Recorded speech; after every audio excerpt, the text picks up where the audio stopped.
జీవితాలు ముగించబడతాయి ఎవరికి తెలియదు. అటువంటి భయంకరమైన దుస్థితి లోకంలో ప్రస్తుతం మనం చూస్తూ ఉన్నాం. అటువంటి పరిస్థితుల్లో ప్రభు రాకడ బహు సమీపంగా ఉన్నట్లుగా ఈ లోకంలో ఉన్నటువంటి పరిస్థితులన్నీ కూడా మన కంటికి కనబడుతూ వస్తూ ఉన్నాయి. ఇటువంటి సమయంలో కూడా మన వ్యక్తిగత ఆత్మీయ జీవితం పట్ల బాధ్యత లేకుండా నామకార్థంగా, అలవాటుగా, ఆచారంగా, సాంప్రదాయంగా, ముఖస్థుతిగా భక్తిని సాగిస్తే ప్రభు రాకడ వస్తే విడిచిపెట్టబడతాం, శ్రమకు అప్పగించబడతాం. తలుపులు మూయబడిన తర్వాత ఎన్ని కేకలు పెట్టినా తలుపు తెరవబడినట్లుగా మన పరిస్థితులు విడిచిపెట్టబడతాయి. జాగ్రత్త.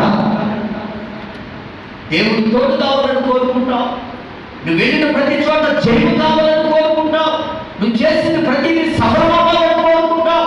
నువ్వు ఆశించిన ప్రతిదీ దేవుడు నీకు ఇవ్వాలని కోరుకుంటావు. కానీ నీ వ్యక్తిగత జీవితం పట్ల ఒక బాధ్యత కలిగినటువంటి విశ్వాసిగా నువ్వు కొనసాగుతున్నావు అయితే నన్ను జ్ఞాపకం చేసుకో.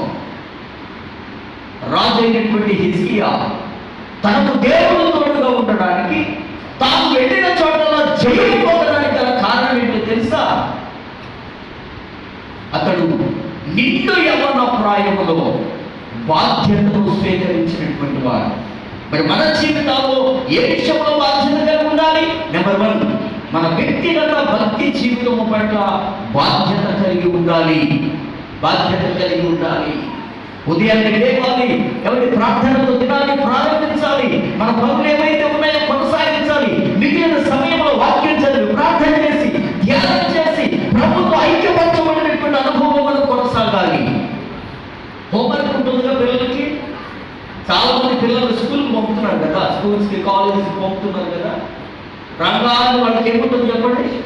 హోంవర్క్ ఉంటుంది కదా. కాసేపు ఆడుకుంటాడు మమ్మీ, కాసేపు ఆడుకుంటాడు డాడీ. ఏం ఆడుకుంటాం? హోంవర్క్ చేయగలిగి కదా. కాసేపు ఒకడు ఆడుకున్నా